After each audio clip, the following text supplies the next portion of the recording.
Bonjour Stéphane, bonjour Moïse. Stéphane, allez-y. Bonjour Carole Olaye, bonjour Moïse Novillon, bonjour aux téléspectateurs et auditeurs de Diaspora.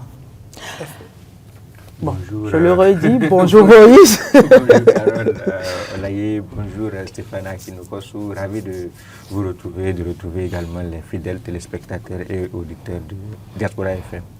Comme hier, on parlera également politique sur ce plateau. Quel sujet nous abordons? Enjeu des élections, ceux qui votent décident, ceux qui s'abstiennent subissent. LD demande à Yahi de reprendre la tête du Parti Les Démocrates. Voici ceux qui ont vendu le parti à 1 franc. On commence par quel sujet? N'importe lequel, je laisse le soin à Moïse de faire le choix. La grande actualité, c'est autour des LD et de la rencontre, cette fameuse rencontre avec Yahi Boni. Donc, on peut valablement commencer par là. Alors, on commence par l'actualité sur les LD. Les LD, quelques membres de ce parti rencontrent aujourd'hui, ou je dirais tout simplement aujourd'hui, leur président démissionnaire. Ils veulent qu'il revienne à la tête de cette formation politique. Pourquoi cette demande? Quel impact cette demande pourrait-elle avoir sur le parti politique? Nous en parlons tout de suite.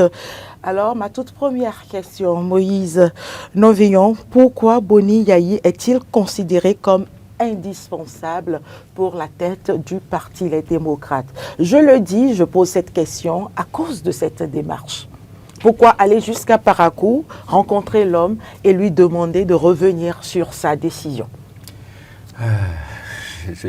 Les raisons doivent être forcément internes à la formation politique. Puisque mais en tant qu'analyste politique, qu'est-ce qui pourrait justifier cette réalité? Juste en train d'arriver justement. Donc c'est pour dire que les ténors du parti politique qui, bien que l'intéressé ait déposé formellement une lettre de démission, ont décidé d'abord de rejeter la démission parce que c'est de ça qu'il s'agit d'abord. Dans un premier temps, ils ont tenu une rencontre, je pense que c'est le 6 mars dernier, pour rejeter la démission du président du parti, qui n'est nul autre que la personne de l'ancien chef de l'État, du président Patrice Talon, du président Yahi Boni.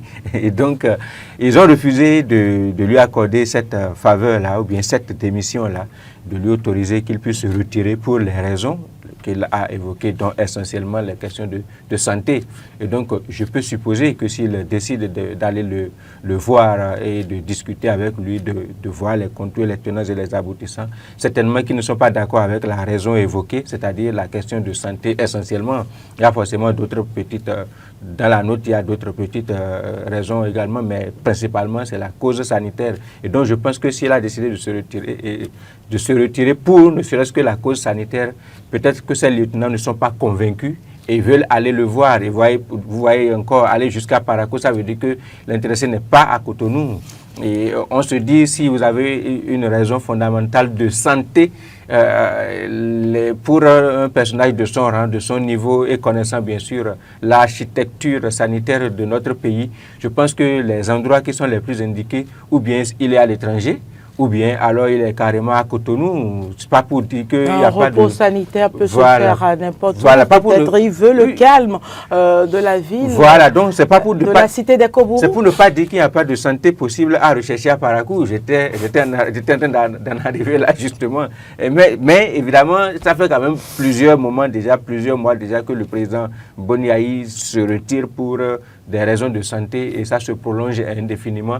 Peut-être que certains des cadres n'ont même pas eu le temps d'aller le voir depuis tout ce temps. Et donc ça va être une occasion de peut-être discuter avec l'intéressé, de jauger de ses capacités de réflexion, d'analyse, son niveau, son état physique, de pouvoir l'apprécier en présence et de pouvoir tirer les conclusions. Ça, c'est bien sûr pour survoler la question, mais dans le fond, tout le monde connaît le volume et le poids du président Boni Yayi, quel que soit le camp dans lequel il se retrouve. Je pense qu'il a sa place. Il a une place et ce n'est pas une place des moindres.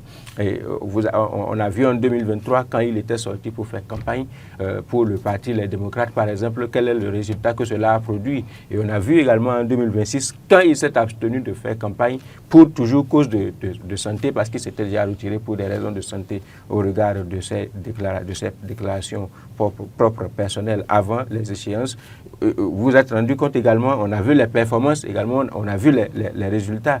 Et donc, dire que Boni Yayi ne compte pas et n'est pas utile, nécessaire à la formation politique aujourd'hui, je pense que ce serait chercher des raccourcis. En plus de ces deux principales raisons, c'est qu'il y a également que c'est Boni Yayi est à l'origine de la création du parti politique, vous voyez, et il a été de tous les combats, de toutes les luttes, jusqu'aux difficultés que le parti politique a rencontrées la dernière fois pour constituer ses dossiers pour l'élection présidentielle et pour les élections communales. Boni Yayi était au courant, au parfum et au cœur de tous les enjeux. Il y a même eu des clans qui ont été constitués, formés autour de sa personne et contre sa personne à l'intérieur de la formation politique. Et peut-être que la résolution de ces petites crises qui sont apparues, ou bien de ces crises, ce n'étaient même pas des petites crises, c'était quand même des crises grandeur nature pour les empêcher d'aller aux élections, par exemple, ce n'est pas rien.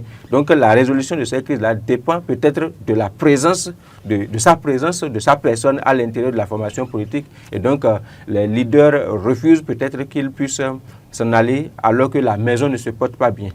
Peut-être qu'ils vont lui demander ou bien lui exiger, pas forcément exiger, le solliciter, lui suggérer de les aider à ne serait-ce que recolmater les brèches,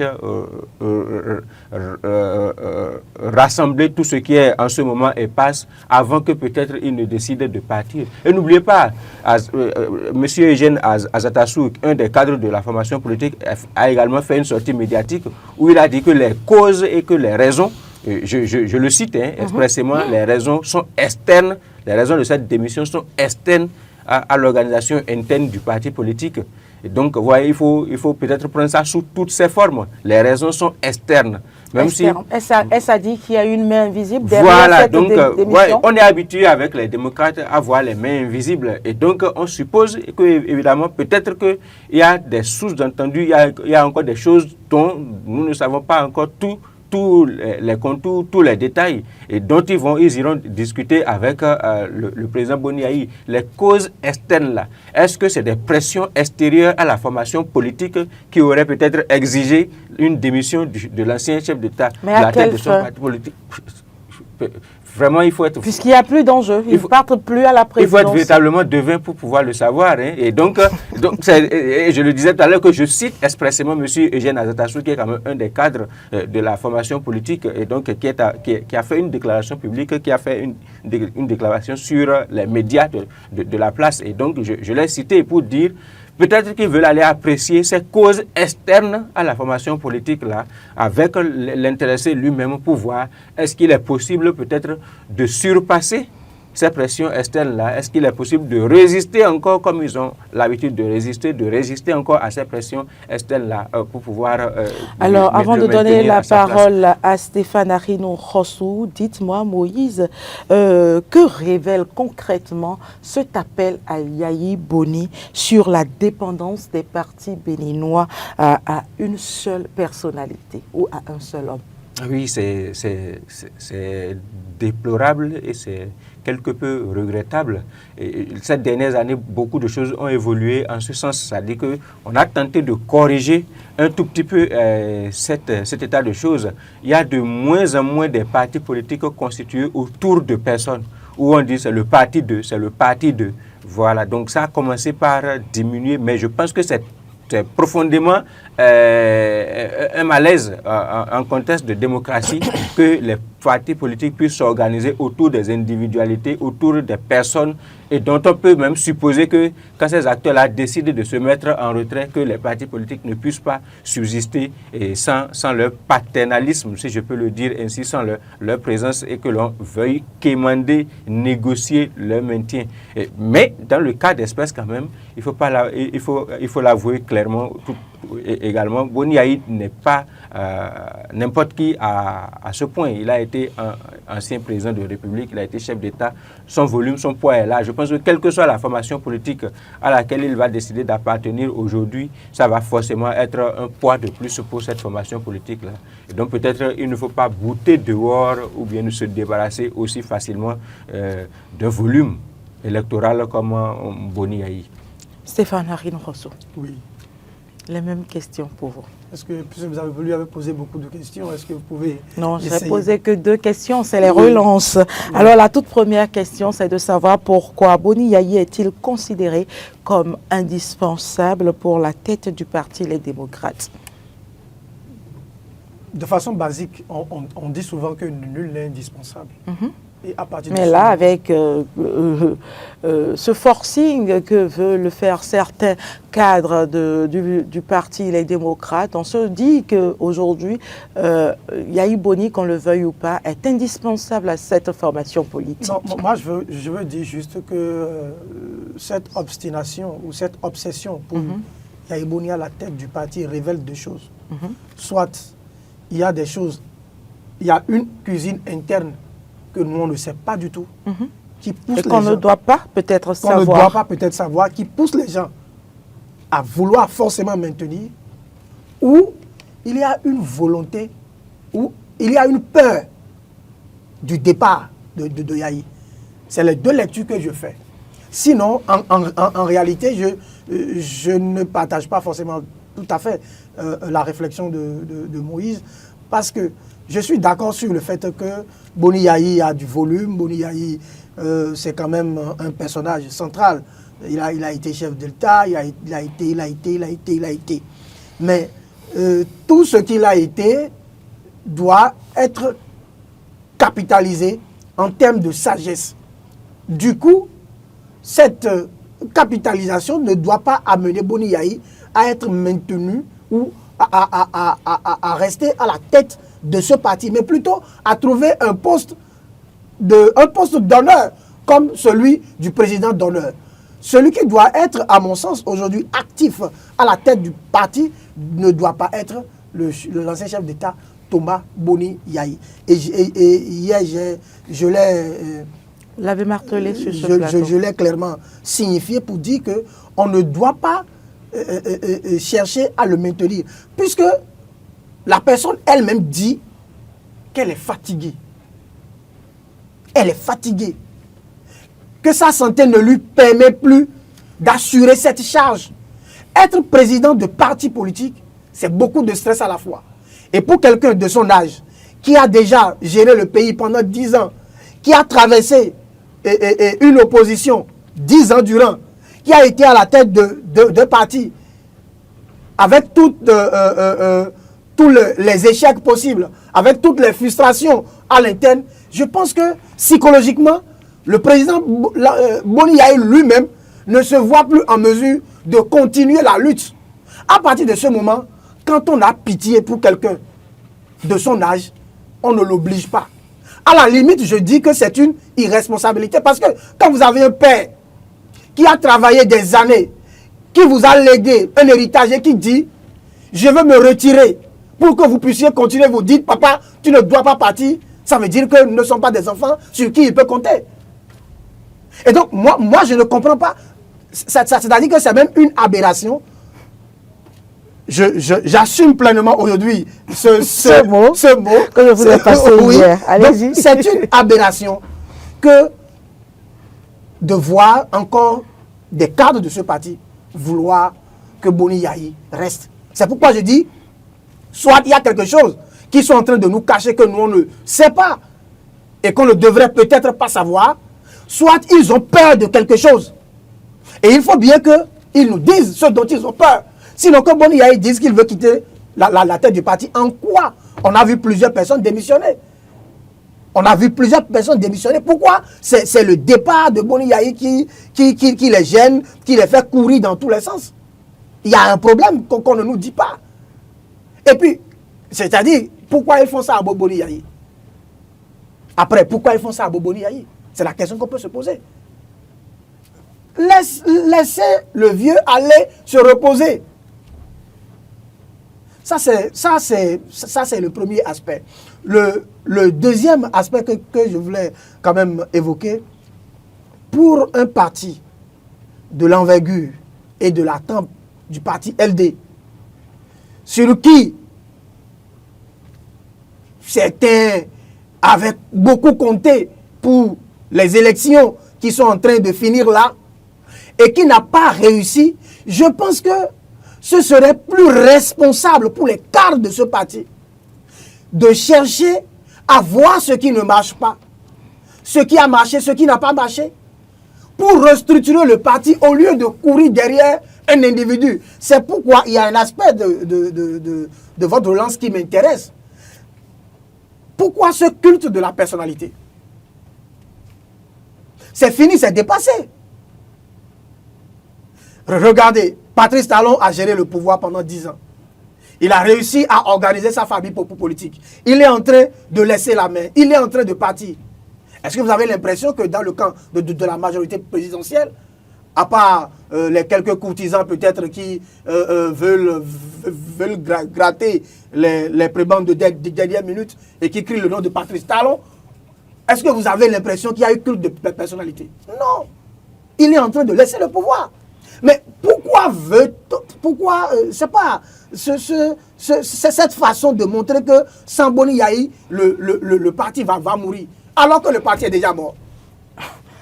C'est vous qui le dites. Alors, en tout cas, Moïse, on va s'intéresser. Le parti agonise et donne les signes. Le parti est en coma, dans un coma profond, et donne justement, les signes. Le parti peut revenir.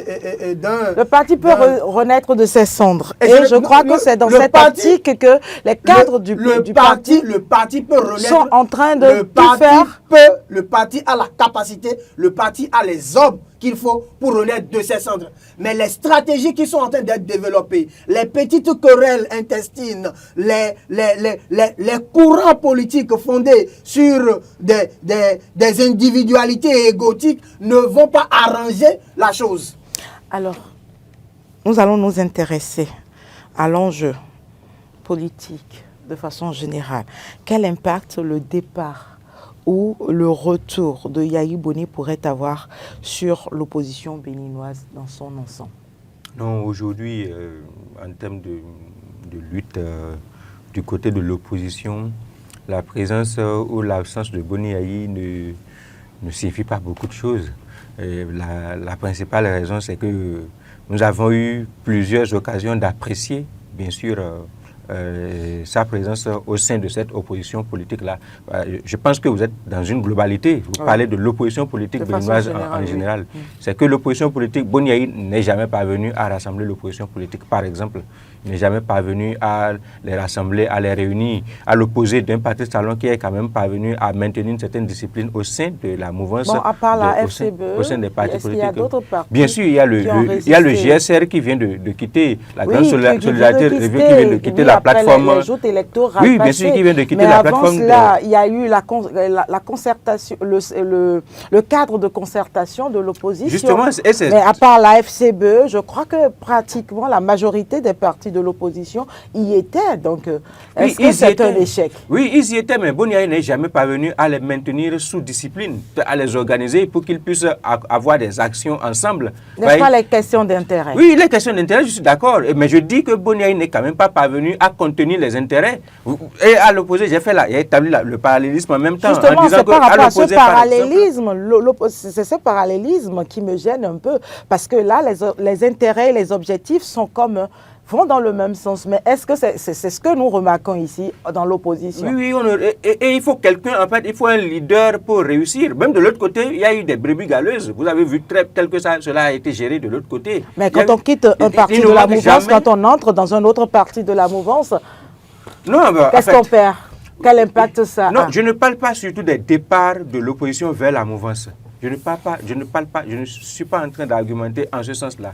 Je suis en train de mettre en avant la capacité pour quelqu'un qui soit un leader, par exemple, réussir à organiser l'opposition politique dans leur ensemble pour porter des revendications et exercer des actions en commun. Il n'y en a pas eu. Et le leader qui aurait pu le faire avec un peu plus de facilité, c'est Boni Yayi pour ce qu'il représente en termes d'ancien chef d'État, en termes de volume, comme je le disais tout à l'heure, en termes de poids dans l'opinion. Il aurait quand même de leadership, il aurait quand même pu réussir à organiser l'opposition politique. Vous voyez, au sein de cette opposition politique-là, il y a eu une opposition radicale, il y a eu une opposition modérée, il y a eu une résistance.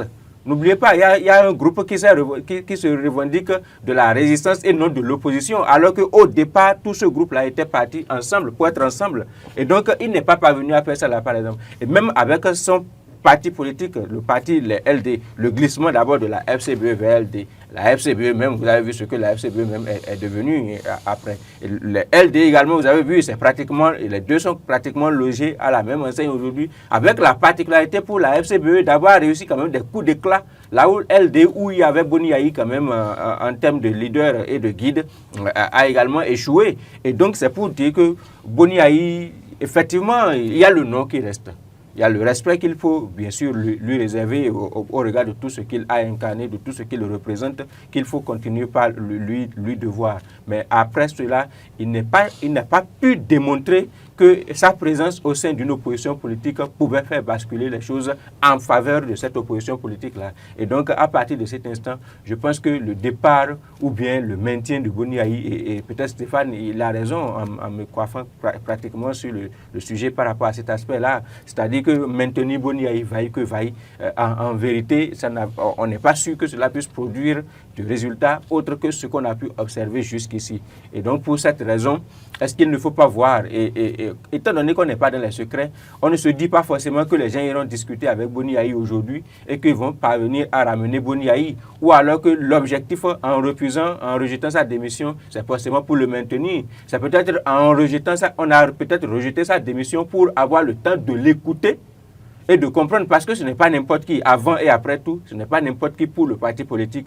Il y a des gens qui, simplement parce qu'ils ont déclaré leur soutien à d'autres personnes, on les a suspendus d'office. Ici, il a déposé sa démission, mais on a décidé d'aller l'écouter en plus de ce qu'il a déjà déposé sa démission. Et donc, on se dit que le volume, ce n'est pas rien et qu'il faut peut-être en savoir davantage. Et donc, je ne m'attends pas à ce que forcément, il puisse réussir à maintenir Boni Yayi. Boni Yayi est fatigué.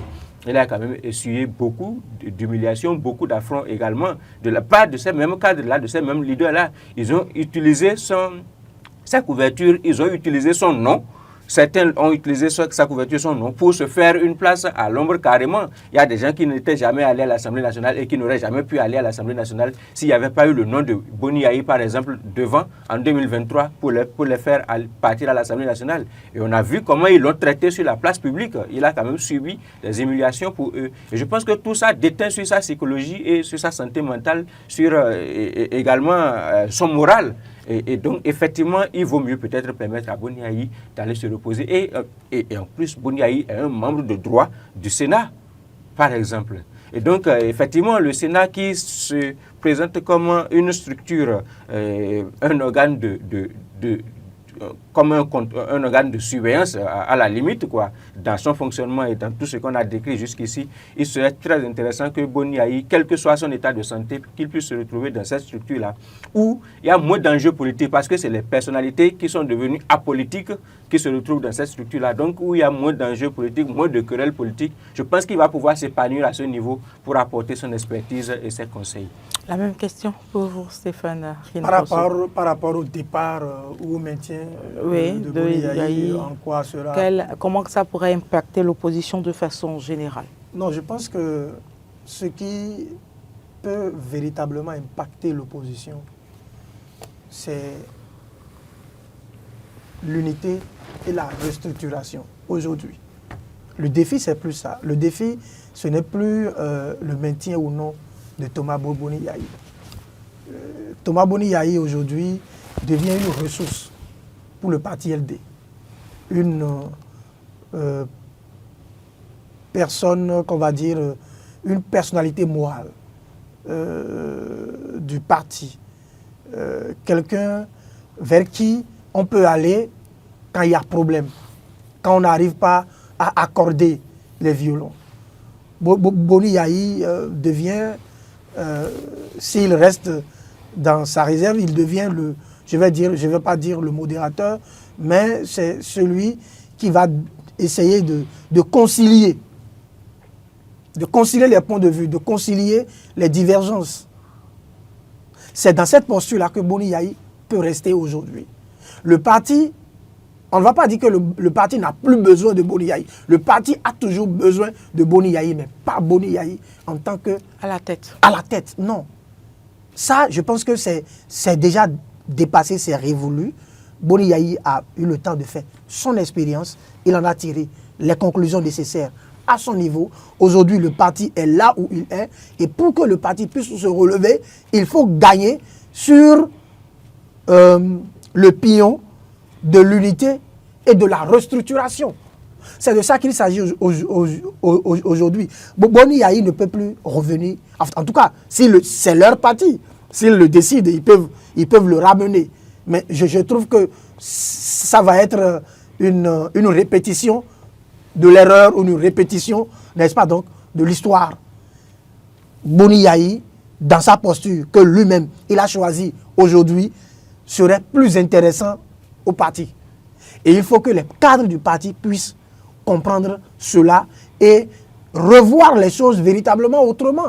Moi, j'aurais été peut-être content de voir, par exemple, que les cadres du parti décident d'organiser je sais pas, des conclaves pour se retrouver et discuter du lendemain, de l'avenir, je veux dire, du parti politique.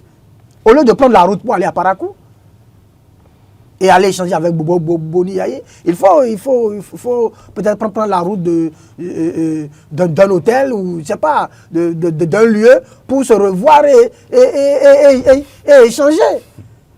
C'est plus simple. C'est plus simple. Parakou, c'est loin. On peut se retrouver quelque part à Cotonou et échanger sur la réalité du parti. Stéphane. Et laisser le vieux se reposer. Et Stéphane, est-ce que... Mais comment est-ce que quelqu'un dit que sa santé ne permet pas de faire quelque chose et vous lui dites de venir travailler? Est-ce que ça se comprend? Bon, la question reste posée. Cette crise illustre-t-elle une fragilité au sein des partis politiques au Bénin? Cette crise, ouais. Ce qui se passe aujourd'hui là. Oui. Au-delà du parti Les Démocrates. Au-delà du parti Les Démocrates. Oui. Est-ce que cela démontre la fragilité, si vous voulez, structurelle des partis politiques au Bénin? Oui, évidemment. Et je veux même dire que ce qu'on a pensé être un problème structurel et un problème, je veux dire, conjoncturel au niveau du parti LD, s'est avéré ou s'avère aujourd'hui comme un problème structurel. C'est-à-dire qu'on a pensé que ce que le parti avait eu comme problème là, déjà dès le début, on a pensé que bon, c'était un coup politique circonstanciel et que les choses allaient rentrer dans l'ordre. Mais non, on est en train de constater que c'est l'édifice qui est profond. Voilà, l'édifice qui est en train de s'écrouler. Donc il y a un problème au niveau de la fondation. Et c'est peut-être le problème qu'il y a au niveau de la fondation là qui fait courir certains. Qui ne veulent pas que Boni Yayi quitte. Et il faut que les gens, ces acteurs politiques-là, soient sincères et honnêtes avec les militants, qu'à un moment donné, ils prennent leurs militants au sérieux. Vous partagez l'avis de... J'en viens. D'accord. Ensuite, ceux qui font ça, là, je me pose la question de savoir s'ils sont soucieux de leurs militants. Parce que tout se passe comme si les militants n'ont pas leur mot à dire. Est-ce que c'est les militants qui ont mandaté ces cadres-là pour aller chercher Boni Yayi? À partir de quel moment ils ont dit qu'ils ont organisé, qu'ils ont invité les structures jusqu'à la base du parti et que unanimement ils ont décidé de dire que Boni Yayi ne peut pas partir? Maintenant, après, quand on prend, pour en venir à votre question, quand on prend les autres partis là, est-ce qu'on a l'impression que les autres partis comme l'UPR, le BR, ont les mêmes problèmes que le parti LD? Non. Ils n'ont pas ils ont peut-être leurs problèmes à l'interne. Le problème de guerre, de leadership, de conflit d'intérêts, de conflit de personnes, ils ont. Mais ils ont quand même une machine qui permet de régler les crises à l'interne. Mais il faut reconnaître que les réformes du système partisan viennent répondre un tant soit peu à ces différents problèmes. Pourquoi la réforme du système partisan qui fait que dans le rang du parti LD, dans le rang du parti les démocrates, qu'est-ce que je dis, du parti Bloc républicain, du parti UPR, ça se discipline de plus en plus de l'autre côté. Justement. Et que chez eux, ça ne marche pas. Parce qu'ils n'ont peut-être jamais accepté ces réformes. Non, peut-être que vous avez raison. Que c'est parce qu'ils ne sont pas rentrés dans l'esprit, qu'ils ne veulent pas intégrer l'esprit, que tout ça leur arrive. C'est peut-être possible. Mais je me dis également que si malgré tout l'arsenal juridique qui rend de plus en plus fort les partis politiques et non les individus au sein des partis politiques. Voilà, si ça a contribué à fragiliser le parti LD, ça veut dire que quelque part, il y a quelque chose qui ne va pas à l'interne. Et je ne suis pas d'accord de ceux qui pensent que c'est parce qu'il y aurait une hypothétique main invisible qui serait en train d'agir de l'extérieur vers l'intérieur qui a fait que le parti est dans cet état. Non, je ne partage pas ce point. Parce que quand vous formez une famille et que quelqu'un vient de l'extérieur, vous détruit de l'intérieur, c'est que vous-même, vous avez des failles dans votre dispositif interne. C'est votre avis?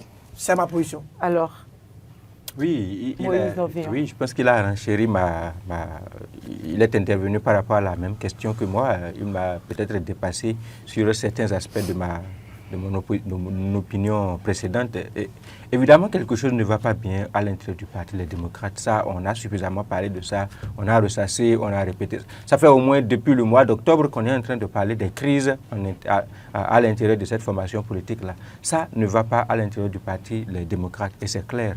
Et surtout, que ce soit l'UPR, que ce soit le BR, puisque vous êtes en train de voir par rapport à la solidité des partis politiques, que ce soit l'UPR, que ce soit le BR, ou encore le LD, ou encore d'autres formations politiques sur l'échiquier aujourd'hui, que ce soit les questions de réforme, etc. Tant qu'on ne va pas dépasser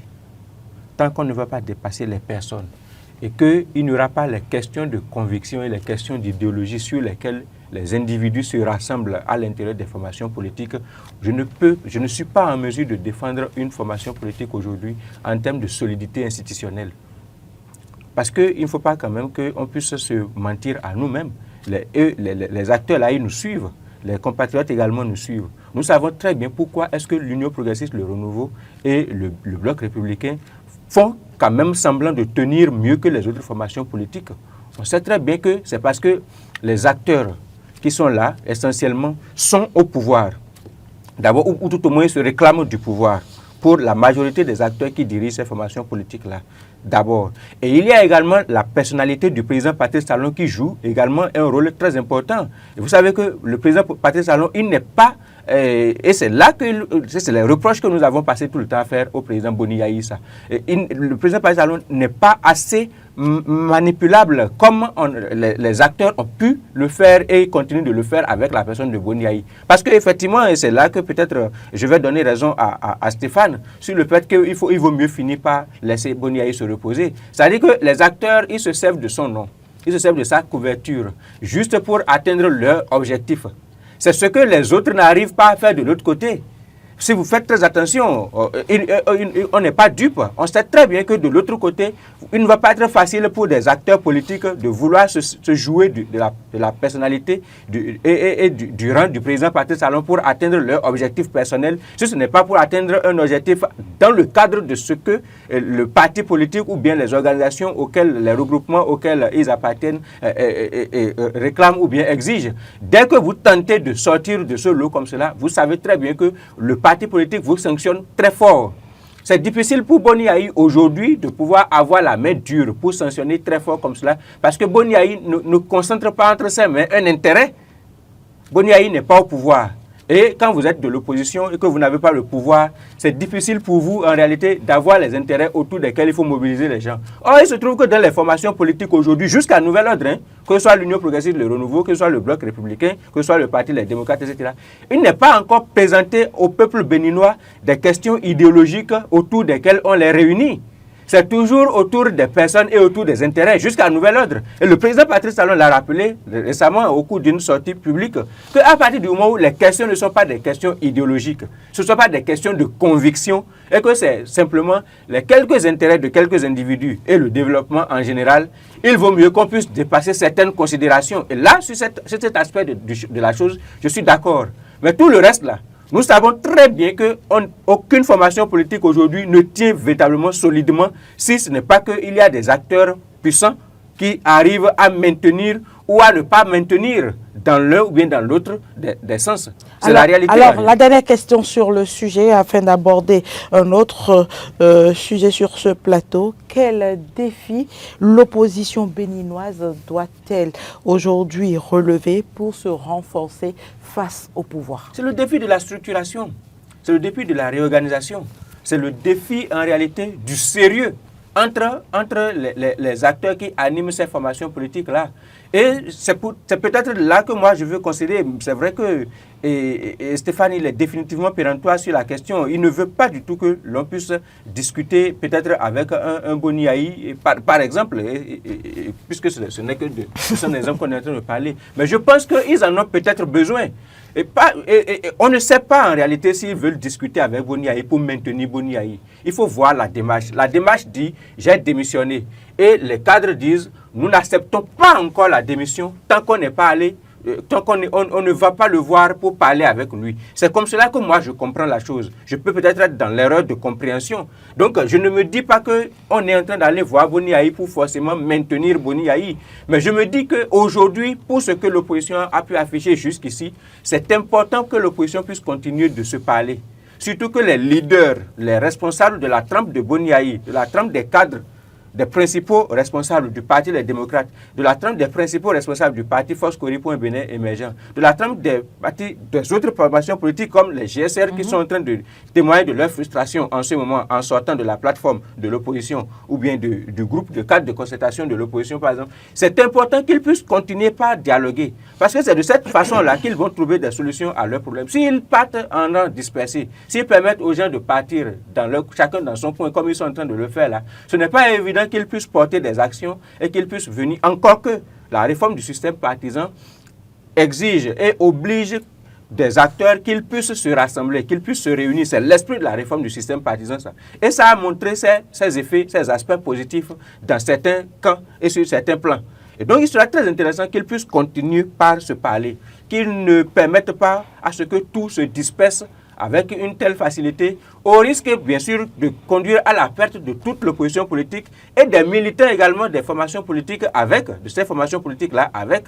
Donc moi j'encourage qu'ils puissent continuer par dialoguer et qu'ils puissent trouver les voies et les moyens. Ils peuvent même finir par dialoguer et rejoindre la mouvance. Puisqu'en réalité, ce n'est que de la question du développement du Bénin qu'il s'agit. On s'oppose à quoi au Bénin? Il n'y a pas quelque chose à laquelle il faut s'opposer au Bénin, à part s'opposer à la pauvreté, à l'absence de salles de classe, à l'absence de santé, à l'absence de la vie tout court. Et donc, je pense qu'ils doivent continuer par se parler. Et c'est la clé, peut-être, pour réussir à faire de grandes choses à l'avenir. Stéphane, ou oui. Je passe directement au second sujet? Oui, les politiciens ont donné la preuve qu'ils ne s'opposent pas, ils s'opposent sur leurs intérêts. Ce qui les préoccupe, ce n'est pas les écoles, les trucs là. Ce n'est pas le développement. Non, ce n'est pas le développement. Si c'était le développement, je pense que c'est avec le dispositif qui est mis en place, le consensus aurait pu être trouvé et puis ils allaient avancer parce que je suis d'accord, il n'y a rien qui peut nous opposer. Rien du tout. On a faim, on va s'opposer. Pourquoi?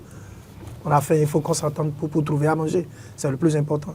Ensuite, je veux dire que, pour ajouter à ce que Moïse dit, le défi aujourd'hui, c'est le défi, pour les cas du parti, c'est le défi de l'objectivité politique, le défi du réalisme politique, voir la réalité en face, sortir un peu des idées et descendre de ces grands chevaux.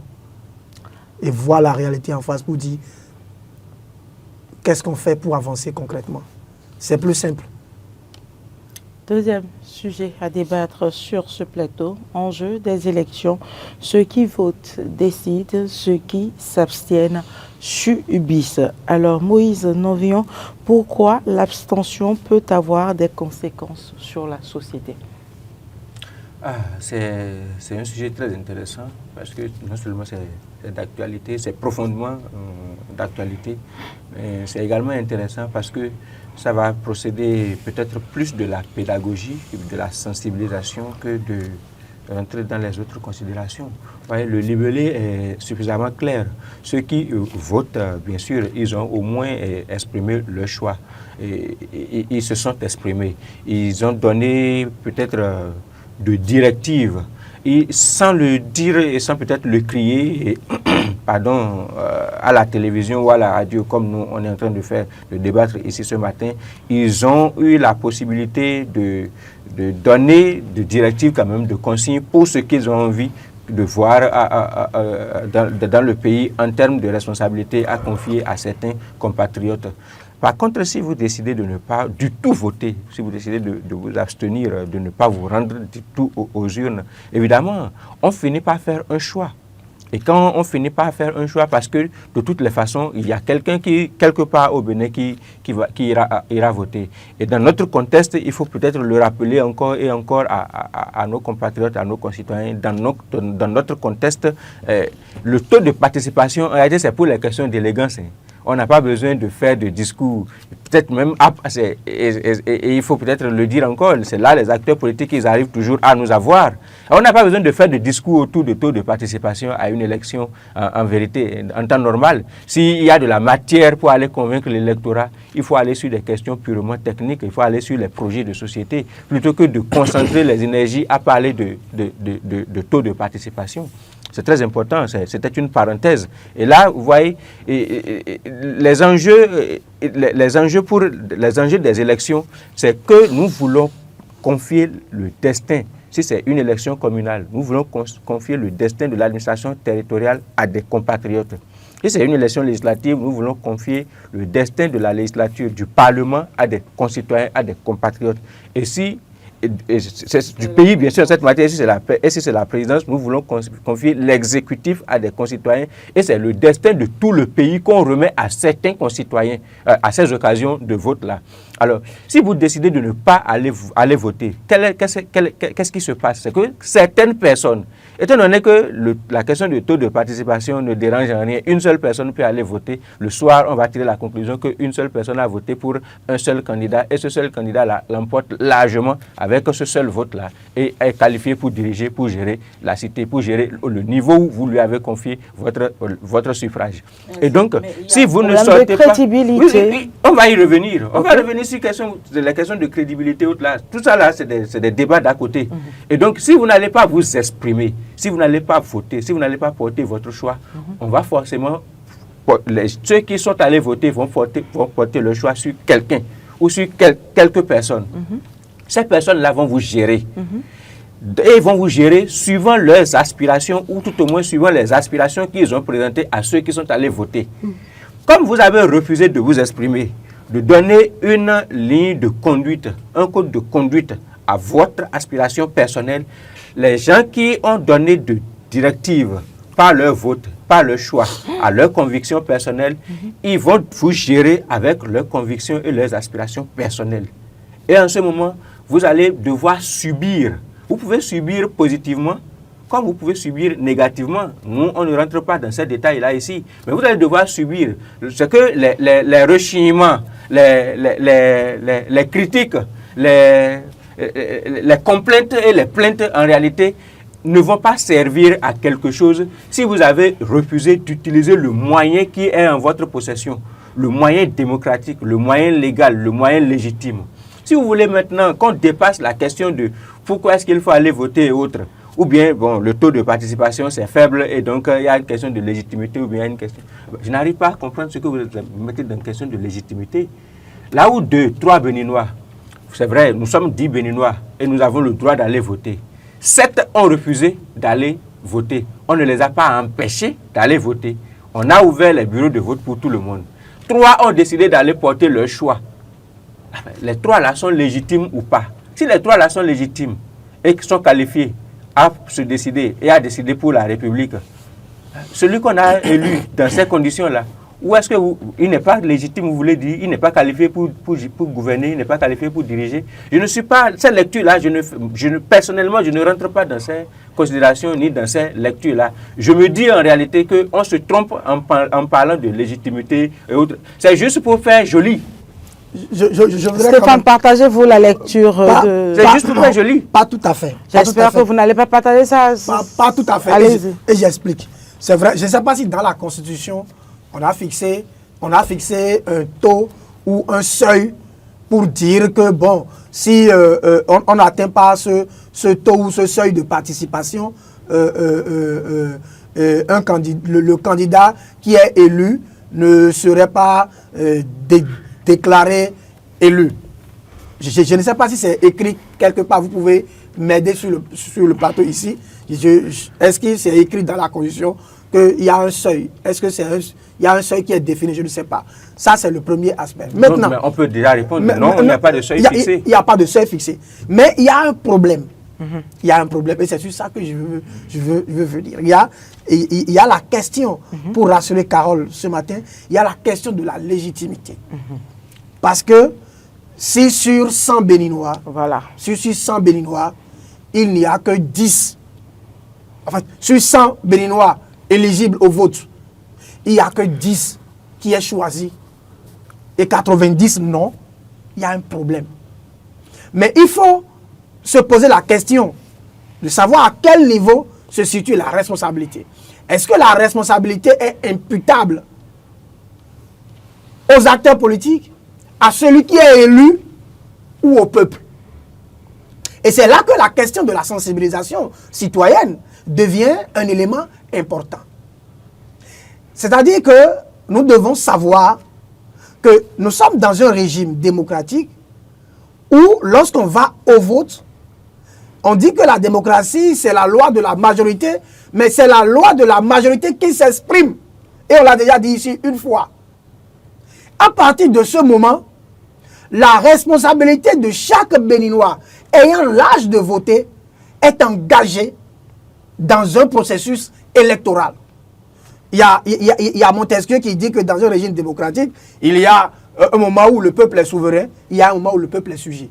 Le peuple est souverain à partir du moment où il est convoqué à exprimer son suffrage. Et ce n'est qu'à partir de ce moment-là que le peuple dit, voilà qui nous voulons, dans l'absolu, des suffrages exprimés. Mais aujourd'hui, nous avons un problème qui se traduit à travers le taux de participation. Le problème que nous avons, c'est la manière dont le fichier électoral est généré. Avant, c'était un système manuel où on nous invitait, chacun se déplaçait pour aller s'inscrire. On a un nombre fixe. Aujourd'hui, mécaniquement, il y a des gens qui ont 18 ans. On suppose que tous ceux qui ont 18 ans ont l'âge de voter. On les reverse. Ceux-là, ce sont nos petits frères, nos petites sœurs, qui sont dans les centres d'apprentissage, les écoles, les lycées. Alors, ceux-là, qu'est-ce qu'on fait pour leur montrer que aller voter, c'est déjà le temps pour eux, et c'est une responsabilité pour eux, c'est un devoir pour eux. Ça, c'est très important dans le choix du président de la République. Parce que quand on prend un président, quand on choisit un président, je ne sais pas, à 20% du taux qui est donné là, parce que la Sénat prend l'ensemble de ceux qui ont l'âge de voter, que la liste a généré. Mais voilà que ceux-là ne savent pas. Et on doit pouvoir leur dire, quand vous n'exprimez pas, c'est que vous laissez la place à d'autres de choisir pour vous. Et vous allez subir. Maintenant, au-delà de cet aspect, il y a également un autre aspect qui n'a pas été pris en compte par la titraille de mon confrère. Il y a ceux qui votent, il y a ceux qui ne votent pas, qui subissent, a-t-on dit. Mais il y a également le mécanisme D'accord. qui donne le résultat. La machine qui donne le résultat. C'est-à-dire? Donc, non, c'est-à-dire, j'explique. Expliquez-vous. Il n'y a pas de Allez-y. problème. Oui. Aujourd'hui, on dit il y a élection. Il y a 3 acteurs majeurs. Le premier acteur, c'est le peuple qui est appelé à voter. Le deuxième acteur, ce sont les structures qui organisent Les élections. les élections. Et c'est tous ces éléments-là réunis qui donnent la crédibilité et la légitimité. Donc, la légitimité vient du fait que beaucoup sortent pour aller voter. La crédibilité vient du fait que ceux qui sont Tout sortis est mis en place pour pour aller qu'il y ait voter, pas de- leur choix a été traduit par les résultats qui sont donnés. Et c'est tout ce mécanisme mis en place qui conforte le président dans sa position. Alors, quels sont les facteurs qui peuvent pousser les citoyens à ne pas voter? Les facteurs qui peuvent pousser les citoyens à ne pas voter dans notre contexte actuel, le premier, c'est peut-être parce qu'ils ne savent pas encore ce qu'ils appellent aujourd'hui les primo-votants, qui ont l'âge de voter et qui n'en ont même pas conscience. Il faut aller les réveiller. Et ça peut relever du rôle des formations politiques, du rôle des mouvements politiques. Ensuite, il y a la désaffection, le désamour, le désintérêt de la chose politique, dû au fait que les gens se disent, même quand on vote pour eux, on n'a finalement rien. À partir de ce moment, il y a que les acteurs politiques doivent pouvoir établir ce lien de confiance entre eux et les populations, de manière à ce que les populations n'aient pas dans leur subconscient ou dans leur imaginaire que aller voter est une option. Aller voter n'est pas optionnel. Aller voter est une nécessité, un devoir citoyen. Mais à partir du moment où on n'amène pas les populations à aimer, à comprendre, elles vont se désintéresser. Et c'est évidemment ce qui se passe aujourd'hui, où les populations parfois ont l'impression d'être abusées, de se sentir abusées par les acteurs politiques. On vient, on promet de l'électricité quelque part, on promet de la route quelque part, et puis après, après les élections, on ne voit plus personne. Il n'y a même pas un seul camion de gravier qui a pu circuler le couloir ou le tronçon jusqu'à la fin. Quand vous revenez, ils vont vous dire, mais on a voté pour vous la dernière fois, voilà ce que vous avez dit, vous n'avez rien fait. Ils ne vont pas sortir, ils ne vont pas voter. Donc il faut que les politiciens Également jouent leur rôle. jouent leur rôle. Et je pense quand même que ces dernières années, la dynamique a pu être corrigée. Où on n'a pas eu droit à ce qu'on appelle, entre griffes, je ne sais pas si c'est l'expression appropriée parce qu'il y a débat autour, éléphant blanc. Où on fait des inaugurations par-ci, on amène deux tracteurs par là, et puis après, il y a plus rien. Le temps est parti. Oui, le temps est parti et je chute. et Carole, pour dire qu'aujourd'hui, la dynamique a pu changer. Et il faut communiquer évidemment sur les choses pour montrer aux populations que lorsqu'elles participent à un vote, elles contribuent au développement de leur localité. Elles amènent un acteur politique de leur choix à gouverner pour eux. Et j'en aurais fini, Carole. Merci Stéphane Vous Arilourosa. allez peut-être me permettre de rebondir, bien sûr, sur Très rapidement. très rapidement. Aujourd'hui, c'est Moïse Oui, c'est moi qui rebondis. Mais non, Je n'ai pas posé de questions. non, mais c'est pas pour vous attaquer, c'est pour Oui, vous je dire comprends, que je comprends très bien l'aspect technique que vous avez développé par rapport aux primo-votants. Je suis 100% d'accord par rapport à la nature de la constitution de la liste électorale désormais, je suis également d'accord. Et surtout, il y a peut-être un aspect que vous n'avez pas évoqué là. Il y avait que par le passé également, la manière dont la liste électorale était concoctée permettait bien sûr d'avoir beaucoup d'intrusions. C'est-à-dire que c'est à la limite, c'est le dernier jour pratiquement, bien c'est les dernières semaines, les derniers mois qu'on met en place une structure qui doit maintenant recenser les uns et les autres. Et les gens doivent courir pour... Et au moment où on fait les recensements là, parfois, les personnes qui ne sont même pas qualifiées à voter et évidemment sont glissées sur les listes et tout cela gonflait évidemment. Mais il faut surtout rappeler également qu'on est dans un contexte de désintérêt pour la chose démocratique. Et ce n'est pas seulement au Bénin. C'est en général dans tous les pays du monde, si vous faites très attention ces dernières années, il y a de recul en matière d'expression des électeurs. Et les arguments que les uns et les autres avancent, c'est que évidemment ils sont désabusés, ils sont frustrés comme ils sont en train de le dire, comme Stéphane vient de le rappeler. Et moi j'insiste et je rappelle, pas seulement à notre communauté uniquement, je profite de la tribune ici pour dire la frustration là, le meilleur instrument d'expression, de frustration que nous puissions avoir en tant que citoyens, c'est le suffrage. On n'a pas un meilleur instrument plus que ça, parce que déverser sa colère dans les rues, comme certaines personnes pensent qu'il est aisé de le faire là. En réalité, c'est contre les citoyens même que cela joue.